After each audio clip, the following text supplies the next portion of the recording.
મિત્રો, હું 25 વર્ષની યુવાન અને સુંદર હતી. મારા પતિ મને છોડીને પૈસા કમાવા માટે વિદેશ ગયા. તેથી હું સાવ અકેલી હતી. મારી સંભાવના રાખનાર કોઈ નહોતું. મારા જેઠના લાભ લેવાનું શરૂ કર્યું. તે હંમેશા મારી નજીક આવવાનો પ્રયત્ન કરતા હતા અને મારી જરૂરિયાતનું ધ્યાન રાખવા લાગ્યા. અને હું પણ મારી ઈચ્છા પૂરી કરવા માંગતી હતી. હું બધું સારી રીતે સમજી રહી હતી. પણ હું તેની વહુ જ હતી, એટલે તેની સાથે આ બધું મને યોગ્ય ન લાગ્યું. તે અડધી રાત્રે પણ મારા રૂમમાં આવવા લાગ્યા. તે મારી સાથે આવું વર્તન કરતા હતા, જેના કારણે મારા આખા શરીરમાં વીજળી પ્રવાહ દોડવા લાગતો. હું તેનાથી જેટલી દૂર જતી તેટલી જ મારી નજીક આવતા જતા. પછી હું તેની ક્રિયાઓને નિયંત્રિત કરી શકી ન હતી અને તેની સાથે બધું કરવા સહમત થઈ ગઈ. પછી સતત સાખી હેલો મિત્રો, મારું નામ ડિમ્પલ છે અને હું દેખાવમાં ખૂબ જ સુંદર છું, પણ હું એક ગરીબ પરિવારમાં છું. મારા પિતા ખૂબ જ ગરીબ છે. મારા માતા પિતા બંને મજૂરી કામ કરે છે અને તેથી મારા માતા પિતાએ મજૂરના પુત્રને જોઈને મારા લગ્ન કરાવ્યા. મારા સાસરિયાઓ ખૂબ જ સરસ હતા.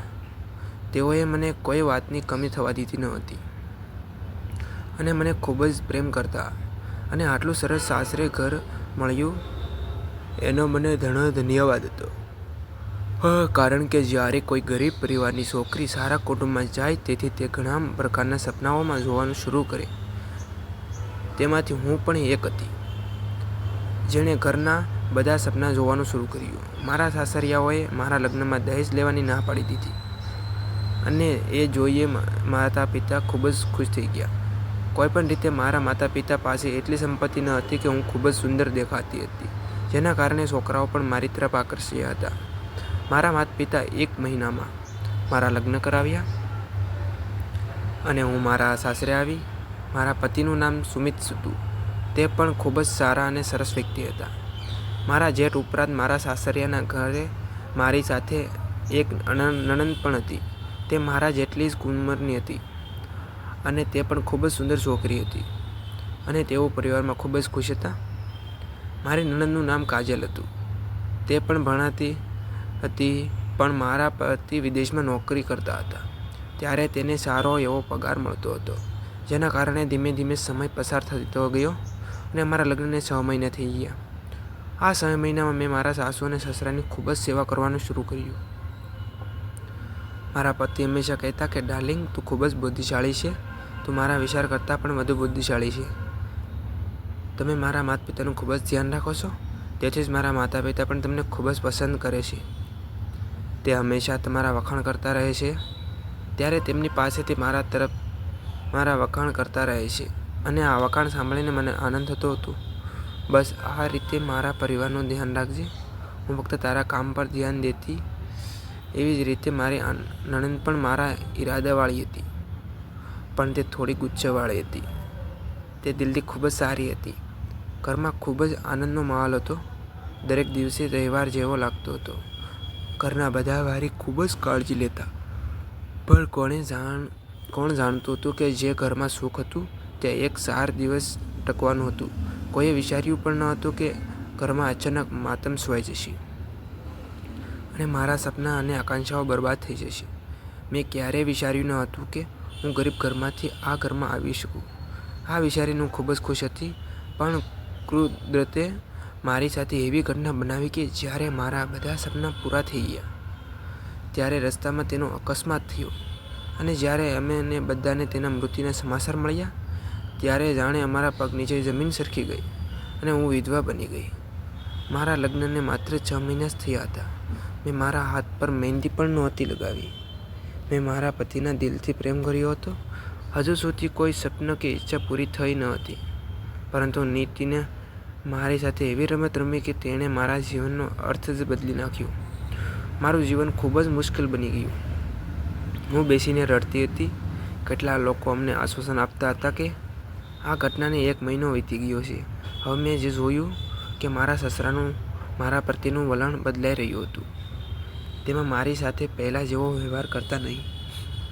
હું શું કરું, કારણ કે મારી દુનિયા પહેલેથી જ લૂંટાઈ ગઈ હતી અને જ્યાં સુધી મારા પતિ હતા ત્યાં સુધી મને માન મળતું, પણ હવે મારા પતિ ગયા પછી બધું ખોટું થઈ રહ્યું હતું. ઘરમાં એક જ નણંદ હતી જે મારી સમસ્યાઓને સારી રીતે સમજી રહી હતી, પણ એ ગરીબ છોકરી શું કરે? હું મારા રૂમમાં બેસી મારા માતા પિતા પાસે જવાનો વિચાર રહી હતી, પણ હવે હું તેમને વધુ તકલીફ આપવા માંગતી ન હતી, કારણ કે અત્યારે મારી બહેન કુંવારી બેઠી હતી. તેના ઉપર જો હું પણ તેની પાસે ગઈ તો તેની મુશ્કેલીઓ વધી ગઈ હોત, કારણ કે તેની પાસે પૈસાની ખૂબ જ તંગી હતી. પછી મેં વિચાર્યું કે ના, હવે હું મારા માતા પિતા પર બોજ નહીં આપું. હવે ગમે તે થાય હું મારા ઘરમાં જ રહીશ, બધું સહન કરીશ, કારણ કે હું આ ઘરની વહુ હતી. મારો પણ આ ઘરમાં અધિકાર હતો. હું પણ આ વિચારો સાથે આવતી હતી કે હંમેશા મારા સાસરિયાઓનું ધ્યાન રાખીશ. પણ હવે પરિસ્થિતિ જુદી બની ગઈ હતી. મારી નણંદ આ વખતે સારી રીતે સમજી રહી હતી કે પછી તેણે ભણવાનું બંધ કરી દીધું અને તેણે પોતાના માટે નોકરી શોધવાનું શરૂ કર્યું. તેણે મને કહ્યું કે ભાભી, વધુ ચિંતા ન કરો, કારણ કે મારા પતિને છોડ્યા પછી મારા સસરા મારી પર નજર રાખતા હતા. તે હંમેશા મારા માટે વ્યક્તિ હતા. તે આ ઘરમાં સુખ જોવા માંગતા હતા. તેણે ક્યારેય મારી સાથે ગેરવર્તન કર્યું ન હતું. તે દરરોજ મને ખુશ કરવા માટે વિવિધ યુક્તિઓનો ઉપયોગ કરતા હતા. પરંતુ મારી અંદરની પીડા હું અને કેવી રીતે ભૂલી શકું?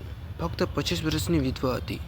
આ મારા આનંદના દિવસો હતા, પણ હું ભાગ્યનો શિકાર હતી. તેથી જ હું ઉદાસ થઈ રહી હતી. ઘરનું બધું કામ નોકરાણીની જેમ કરતી હતી, જેના કારણે મારી હાલત ફફોડી થઈ ગઈ હતી. થોડા દિવસો પછી મારી નણંદને ઓફિસમાં નોકરી મળી ગઈ. તે કામ પર જવા લાગી અને સાંજે પાછી આવતી. મારા સસરા રૂમમાં આવતા.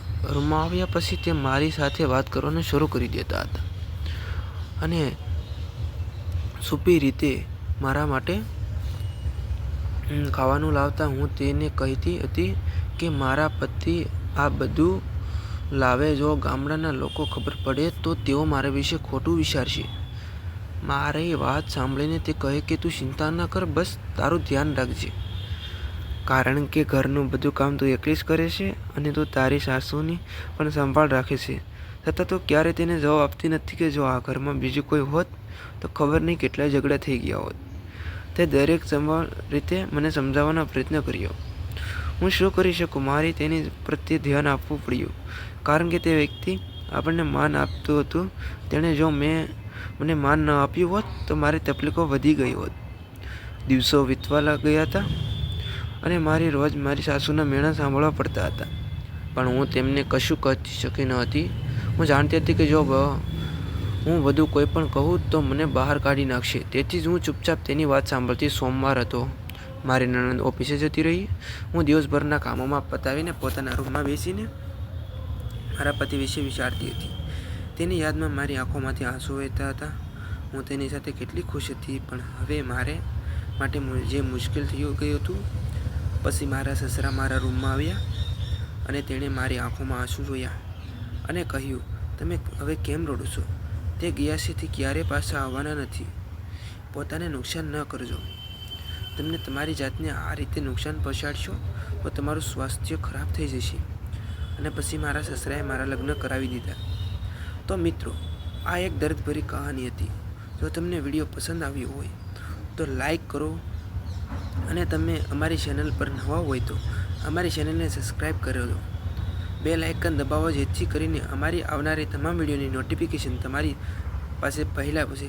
ધન્યવાદ મિત્રો. મળીશું નવા વિડીયોમાં. Tata, bye bye.